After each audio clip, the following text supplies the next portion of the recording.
Hello viewers. Last class में हमने NEP 2020 में जो 5 पिलर्स होते हैं वो देखे हैं। NEP 2020 में 5 पिलर्स के अलावा 4 भाग और 27 अध्याय भी हैं, यानी 4 पार्ट और 27 चैप्टर्स हैं। तो सभी पार्ट्स और चैप्टर्स को देख लेते हैं। Parts and chapters of NEP 2020। Parts 4 हैं और चैप्टर्स 27 हैं। पहले पार्ट में स्कूल और स्कूल एजुकेशन के बारे में बतलाया गया है। स्कूल एजुकेशन के अंदर 1 से लेकर के 8 चैप्टर्स तक आते हैं। पहला चैप्टर है ये early childhood care and education के बारे में बतलाता है, the foundation of learning. Second chapter foundational literacy and numeracy यानी FLN के बारे में बताता है। FLN को एक अर्जेंट मिशन भी कहा गया है, an urgent and necessary prerequisite to learning. Third chapter में curtailing drop out rates and ensuring universal access to education at all levels, यानी यहाँ पर ड्रॉप आउट स्टूडेंट्स के बारे में इस चैप्टर में बताया गया है। इन सभी चैप्टर्स को डिटेल में भी देखेंगे। एक ओवरव्यू ले रहे हैं अभी। चैप्टर 4 देख लेते हैं। चैप्टर 4 में curriculum and pedagogy in schools के बारे में बतलाया गया है। Learning should be holistic, integrated, enjoyable and engaging, यानी यहाँ पर लर्निंग कैसा होना चाहिए। चैप्टर 4 में बतलाया गया है कि लर्निंग होलिस्टिक होना चाहिए और इंटीग्रेटेड होना चाहिए। चैप्टर 5 में टीचर्स के बारे में बतलाया गया है। Chapter 6 equitable and inclusive education यानी लर्निंग फॉर ऑल की बात करता है। यहाँ पर इंक्लूसिव यानी समावेशी शिक्षा की बात की गई है। Chapter 7 efficient resourcing and effective governance through school complexes clusters.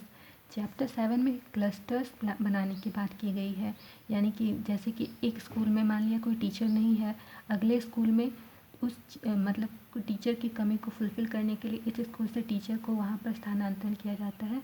तो यहाँ पे इस तरह से क्लस्टर बनाया जाता है। नेक्स्ट चैप्टर आता है हमारे पास standard setting and accreditation for school education. ये 8 चैप्टर हमारे स्कूल एजुकेशन के अंतर्गत हमको पढ़ना था, जो कि जनरल किसी भी कॉमन एग्ज़ाम के लिए इम्पॉर्टेंट है। अगला है पार्ट 2। पार्ट 2 हमें हायर एजुकेशन के बारे में बतलाता है। पार्ट 2 में चैप्टर 9 से 19 तक दिए गए हैं। चैप्टर 9 कहता है क्वालिटी यूनिवर्सिटीज़ एंड कॉलेजेस, मतलब यूनिवर्सिटी और कॉलेजेस में किस तरह की पढ़ाई होगी उसके बारे में बतलाया गया है। A new and forward looking vision for India's higher education system.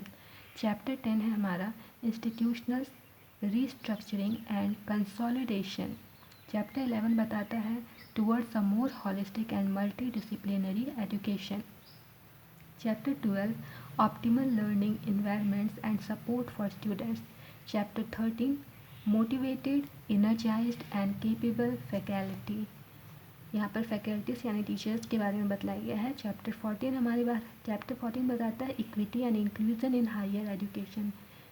Higher education में किस तरह से इंक्लूजन होगा वो हम देखेंगे आगे। चैप्टर 15 टीचर एजुकेशन के बारे में बतलाता है। चैप्टर 16 रीइमेजिनिंग वोकेशनल एजुकेशन के बारे में बतलाया गया है। Chapter 17 catalysing quality academics research in all fields through a new national research foundation. Chapter 18 बतलाता है transforming the regularity system of higher education. Chapter 19 बतलाता है effective governance and leadership for higher education institutions.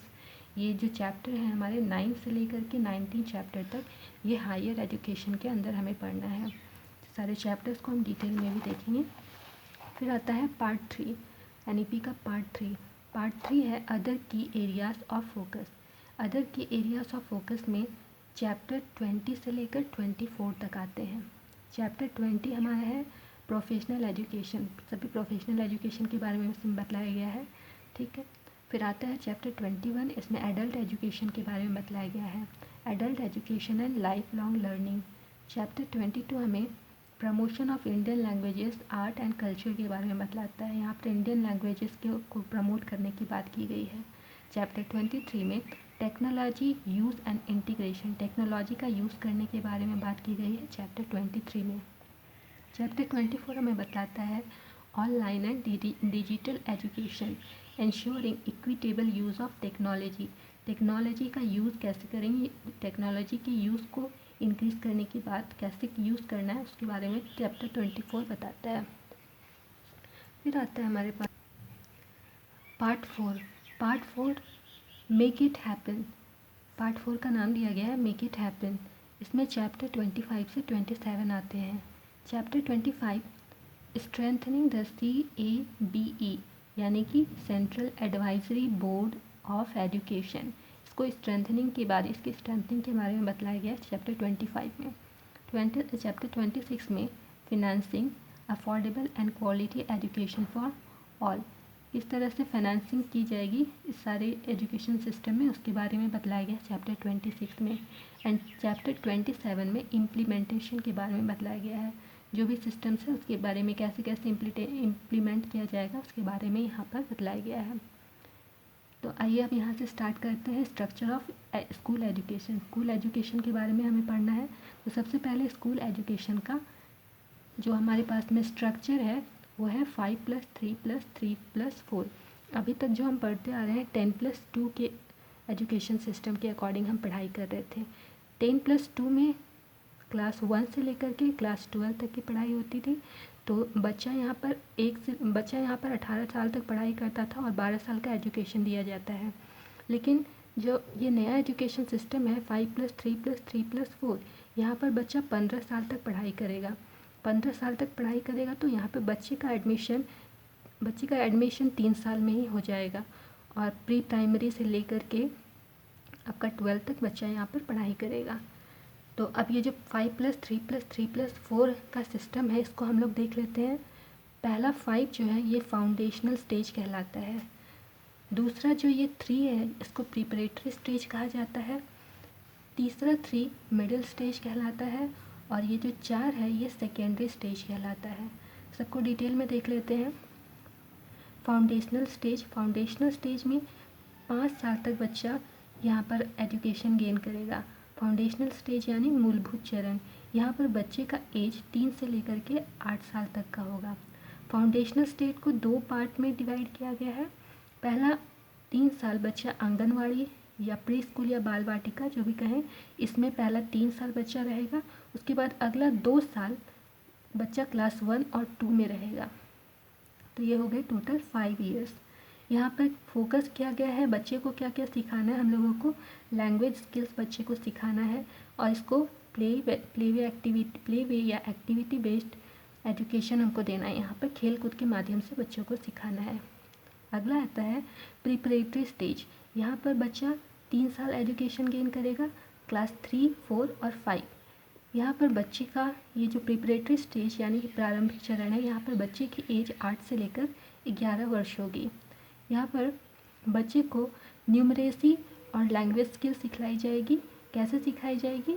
Discovery based या play based या फिर activity based interactive classroom के method से ये चीज़ें सिखाई जाएंगी। इसके बाद अगला आता है मिडिल स्टेज में अगला 3 साल बच्चा रहेगा, क्लास 6, 7 और 8। मिडिल स्टेज यानी मध्य चरण में बच्चे की एज होगी 11 से लेकर के 14 साल। बच्चे की यहाँ पर क्रिटिकल लर्निंग को यहाँ पर इन्हांस करने के लिए यहाँ पर इन्हांस किया जाएगा। यहाँ पर साइंस और मैथ्स, एसएसटी इन सभी चीज़ों को एक्सपेरिमेंटल वे में चीज़ों को पढ़ाया जाएगा। यहाँ पर ही बच्चे को 10 डेज बैगलेस पीरियड की बात की गई है। क्लास 6 से ही वोकेशनल एजुकेशन बच्चों को दिया जाएगा। क्लास 6 से ही बच्चों को कोडिंग भी सिखलाई जाएगी। ये 10 डेज बैगलेस पीरियड का मतलब ये है कि बच्चे को 10 डेज किसी भी स्पेशलिस्ट यानी कि मान लीजिए कोई पॉटर है तो पॉटर से काम कैसे बनाया जाता है चीज़ें वो उनके थ्रू सिखलाया जाएगा, स्कूल में बुलाया जाएगा या फिर उस फील्ड में जा कर के वहाँ पर एक्सपीरियंस गेन करवाया जाएगा। कैसे कैसे ये वर्क किया जाता है उसके बारे में जानकारी दी जाएगी। अगला आता है सेकेंडरी स्टेज। यहाँ पर बच्चा 4 साल तक रहेगा, क्लास 9th, 10th, 11th और 12th। सेकेंडरी स्टेज यानी माध्यमिक चरण में बच्चे की एज 14 से 18 साल तक होगी।